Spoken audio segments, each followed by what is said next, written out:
I guess we're working on a documentary and trying to kind of explain to, I suppose, like the average person, kind of the connection between the nervous system, fascia, kind of airway issues, sleep issues, and then ultimately, ties. Obviously, I've had, a lot of stuff done myself, and that space. So it's kind of trying to help parents, especially, sort of from a pediatric lens, to understand what to do when their kids run into these things. Because obviously, I mean, we didn't really know what to do in the beginning. So that's kind of our main goal here. Yeah, you got it. So I'll give you like a quick rundown, and then we'll take it from there. Okay. Sounds Uh, perfect. Let me get this. Let me get the screen share so I can actually show some things. Okay. Yeah, for sure. So just want to start off by talking about the importance of good nasal breathing. Okay. So we want to be breathing through our nose rather than our mouth for a number of reasons. The first is that the nose works like an air conditioner, and it filters all the microbes and all the germs, and it also humidifies the air so it's the right temperature to come inside the mouth and to come inside the lungs. If you're not breathing through the nose and if you're mouth breathing, that's going to cause a domino series of effects. Number one, you're going to be more prone to colds and illnesses. But number two, it's going to affect your tongue posture. And your tongue posture is so important for so many things. The Mm. first thing tongue posture is important for is facial growth and development. When the tongue is up in the roof of the mouth, it's going to help to develop a nice, broad palate. It's going to help the jaws grow wide rather than narrow. But if the tongue is down, then you don't get that force that you need. And it's not only the force of the tongue going up to the palate, but it's also good chewing and swallowing. So given that we want the tongue to be up in order to breathe through the nose, in order to grow the face, in order to chew and swallow and have all these good functions, we introduced the concept of tongue mobility. And now, so the tongue has to be able to go up.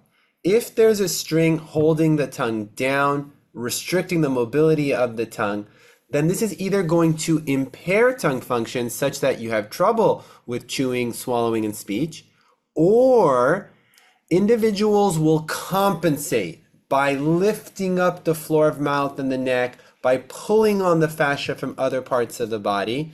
And in turn, these patients present maybe not so much with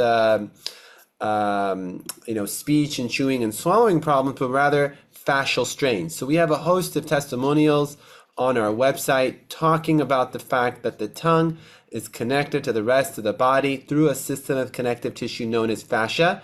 And when the fascia is too tight, when the tongue is restricted, patients have to compensate. And these compensations can lead to TMJ dysfunction, clenching, grinding, chest, diaphragm, all these types of issues. So with that, I'll let you ask any questions that might be interesting for your viewers. Yeah, beautiful, beautiful. That's great. Thank you so much for that. Just wanted to kind of start with a little bit about you, a little bit about your kind of your story. Obviously, background as an ENT doctor. How did you kind of get into this idea of fascia on the tongue? Is this like a common? Is this looked at? I don't really know much about ENT, so is this something Yeah. that's often looked at? Totally, totally. So it totally caught me by surprise. It's Yeah. not anything that I learned in medical school. It's not anything that I read in research. Totally caught me like from left field. But what I did learn in medical school was to be open-minded Mhm. and to recognize that what we're taught in school is only, partially correct. And by having that, basis of, hey, we need to continue learning, we need to continue growing, we need to think about things in a different way, that I was open to the concept of fascia when I started seeing it in my patients. So I started doing tongue tie surgery to help, get the tongue go up, my functional therapy, chewing and swallowing. And as I was doing it, patients would tell me these things. Their neck is feeling looser, their legs are extending more, and they're feeling better, and they're not clenching as much. And it was at first bizarre. I'd cut the tongue and their legs would straighten out. Very unusual, but I was open to it. And so I started talking to a physical therapist, and there's this lady, her name is Valerie Sinkus. And I said, hey, like, what's this about? You know about fascia? And she's like, of course, the tongue is connected through everything else. There's different fascial lines. And that's when I put two and two together. and it's by exploring the physical therapy literature and experiences that I was able to see that, yeah, there is something to this tongue tie and fascia thing. Is this something that you think is looked at often in terms of when you say like you were encountering patients, with these sort of things? If, for example, if I went to another ENT doctor, would they be seeing the I same things? think I really don't think so unless they've seen our work and our publications. I think that think you're crazy or you're making something up or you saw Yeah. something weird on TikTok and it was just they just like shake your head and be like I gotta go, like this is not for me. So I really don't think so. I think most myofunctional therapists are aware of it. I think a lot of physical therapists, chiropractors are getting more in tune with it. But ENT doctors, I think they're gonna look at you like you're a crazy person. And why is that, do you think? Is there like any specific reasons A that couple reasons. So first of all, is a lack of education in this field among ENT doctors, lack of interest, and then also a bias towards the type of research that supports it. So most ENTs and orthodontists are looking for like randomized control trials, level one evidence, but the evidence basis for things like osteopathy and physical therapy are by nature more case series. And number two, they're just not that interested in it. They're interested in more like head neck cancer, infection, vocal reconstruction. And tongue ties, some ENTs may feel like it's like below them or, not that relevant. in terms of like a process, as a parent, like let's say, I have a parent, I got a kid, just a newborn kid, let's say. Where should I go? How do I get this, diagnosed? What should the Oh, process for look like? sure. Yeah. Yeah. I would say the first place would not be an ENT or a dentist. The first place Okay. you want to go to would be like a lactation consultant or a doula of some kind. Because if you want the right thing for your child, right, the best thing you can do is educate yourself, not only in terms of how to put the diapers on or make your home environment baby safe, but how do you feed your child? How do you cradle a child? What kind of physical body work can you offer? And so getting into the right, mom yumi group or, prenatal classes for individuals who are open-minded to like a functional approach, that would be key. And then as you learn about the importance of diet, nutrition throughout pregnancy, avoiding, too much regular folic acid, making sure to take methylated folic acid, and making sure that you can breathe in utero. If a parent themselves is struggling to breathe, they can be at increased risk of smaller birth, premature birth, and other issues for the baby. And then, of course, when the baby's born, to make sure that they're evaluated thoroughly for tongue and lip ties, but also torticollis and posture issues as well. Who do you think, like in terms of just being able to diagnose it, like should we be thinking about pediatricians as a source of like, because parents take their kids to a pediatrician, should that be Yeah, somebody for who's sure. able to diagnose these things and like trained to Yeah. diagnose these things? Absolutely. So, I think that pediatricians can diagnose some severe forms of tongue tie, but Hmm. pediatricians and medical doctors in general are biased towards medical interventions. And so, if you're interested in tongue ties, then what you're really interested in is functional medicine and natural medicine. And Hmm. so, I would say that instead of seeing like a regular medical doctor, pediatrician, maybe you want to learn more about functional medicine and learn from like a physical therapist or something of that nature. Because this is really preventative care. It's not like a medical disease that needs to be treated, right? And Hmm. so if you're going to the pediatrician, then you're assuming that it's like a disease, but rather it's an opportunity to maximize your health and wellness. Looking at ties and breathing is more of a, not almost not even like an urgent thing. Is that fair to say? Or would you I would say that describe it differently? the focus has to not be so much just on, do you have a tongue tie or not have a tongue tie, which is important, but Hmm. rather on, nasal breathing, tongue posture, chewing, swallowing, and body posture. So your Yeah. goals should be that your baby's body posture is good. And Yeah. if your baby has a body posture issue, right, or has a neck tension issue, it was the pediatrician the best person to assess that. If you're Hmm. having a breastfeeding difficulty, is the pediatrician whose job it is to give vaccines and antibiotics the best person to assess that, right? And Yeah. so instead, you want to go to a lactation consultant or a physical therapist whose job it is, right, to Hmm. help you with feeding, chewing, swallowing, speech, posture, Yeah. to help you make that connection. And if those individuals are in tune enough that they diagnose a tongue tie, then they can get you to someone to treat it. But the actual treating of the tongue tie is only one small component. Instead of just focusing on the tongue tie itself and whether it should be cut or not, we should be focusing on chewing, swallowing, breastfeeding, body posture, sleep, and breathing habits. Yeah. Yeah. And I had the opportunity to kind of watch through one of your lectures from 2018 on kind of that how you classify ties in terms of function. Could you just describe that to us? Like, how do you determine what tie needs to be cut? What is it? When is at what point is is something limiting function, I suppose. Absolutely, yeah. So you should be able to lift up your tongue at least 50% of mouth opening. But if you're not able to get your tongue up because of a physical restriction, it's at that point that you may need to get it cut.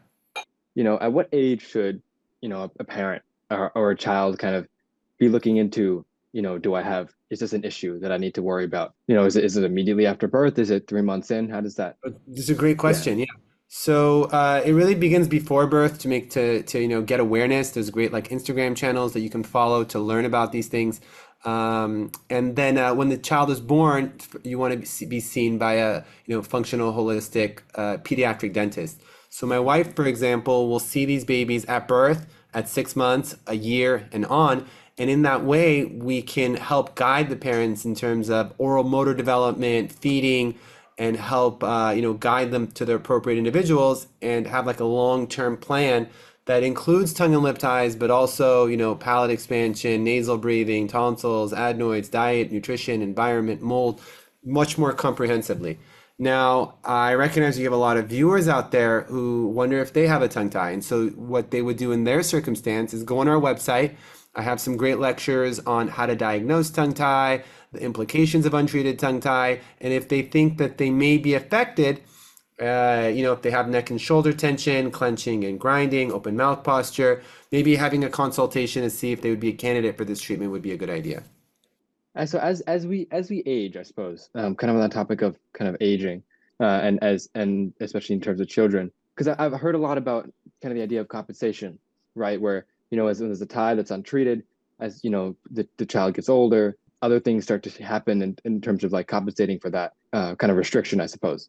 So is there a point where like is it not worth doing a release because the body's adapted to a certain thing? I would say, yeah, there Yeah. are points, especially in younger individuals, you're more likely to intervene.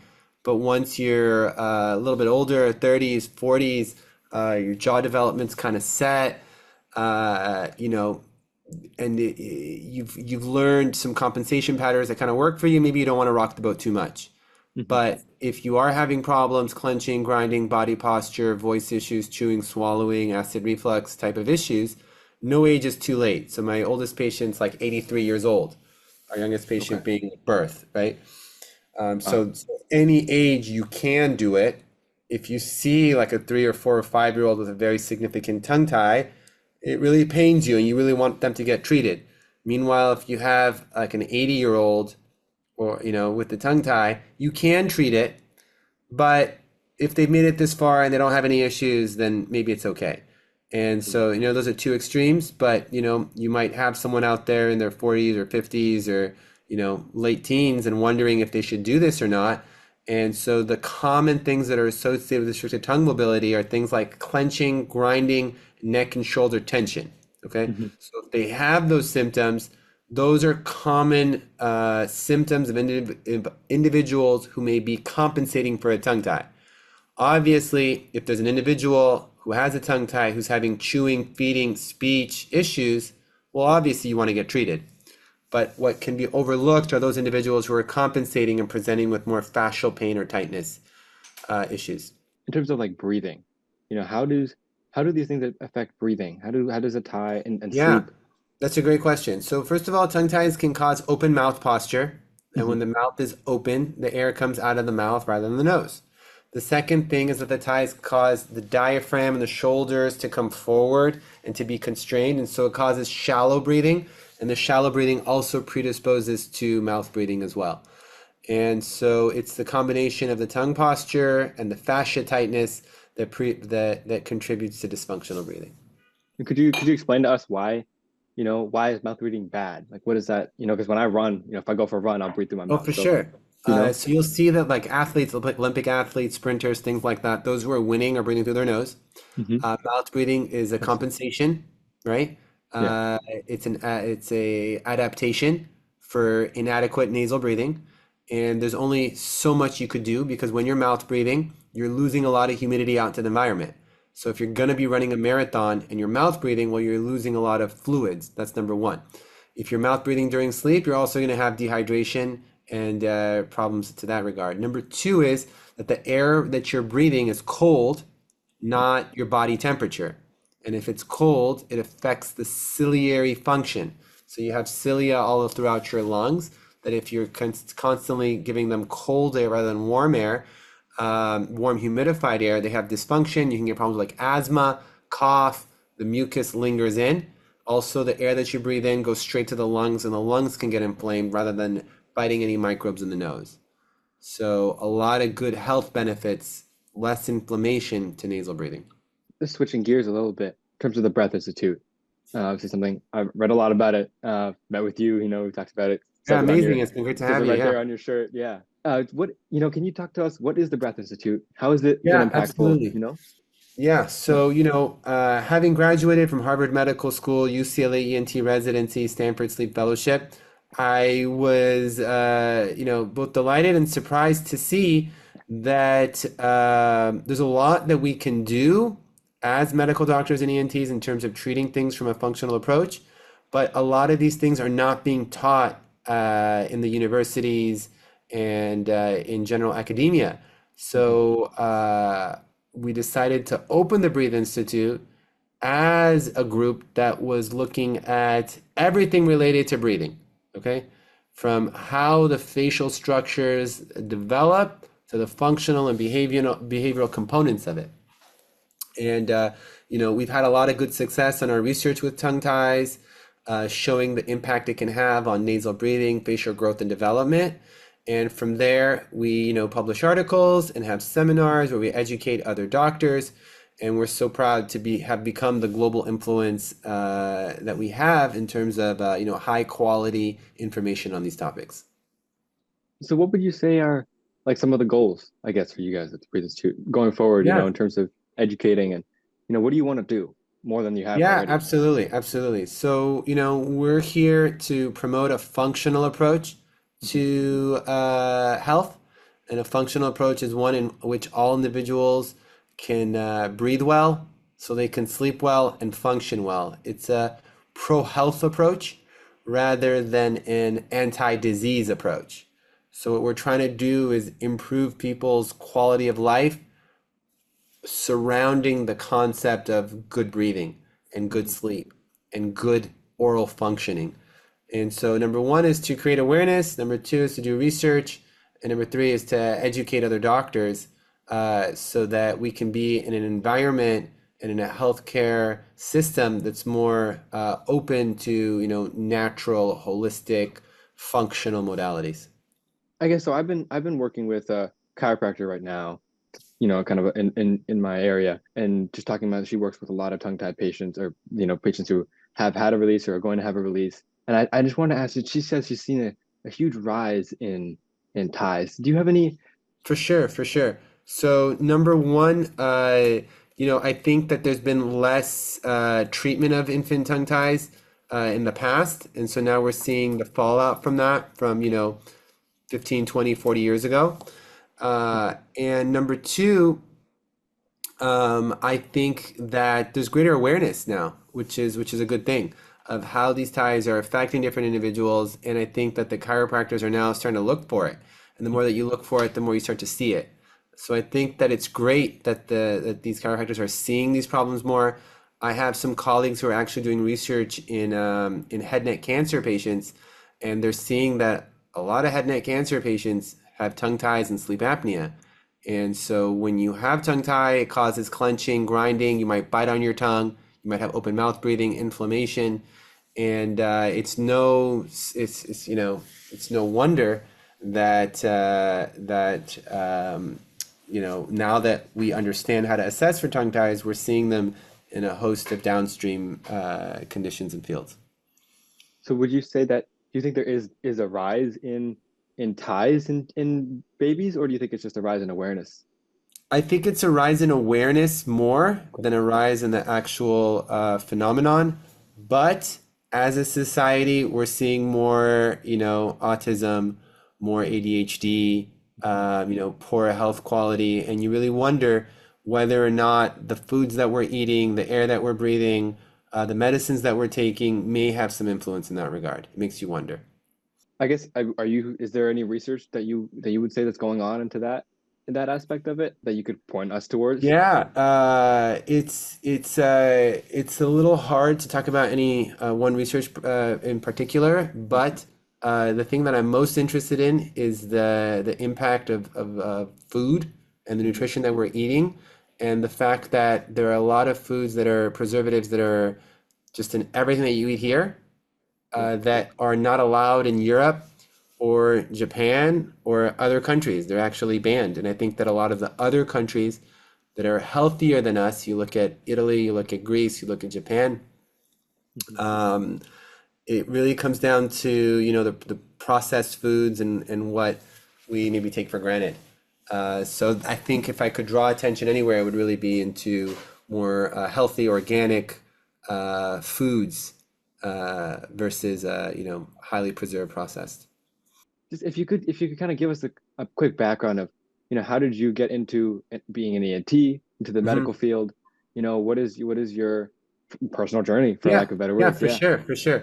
So, I got interested in medicine through my work in like CPR training. So I took a CPR course and then I learned like a practical technique. And then like weeks later, my aunt was choking and I came around her and I did the Heimlich maneuver and like it worked. And so Oh I wow. was inspired by that, and I thought it was so cool that you could learn something and really make an impact on someone's life, like a profound impact. And that stimulated my interest in biology and the human body, and ultimately medicine.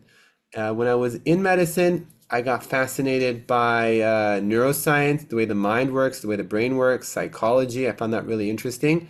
So Mhm. at first, I thought I was going to go into neurology or neurosurgery.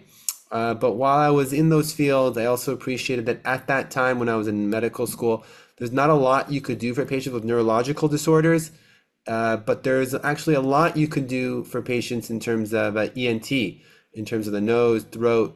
And I felt like breathing in specific was highly underappreciated. And that's that caught my interest in terms of how I ended up here.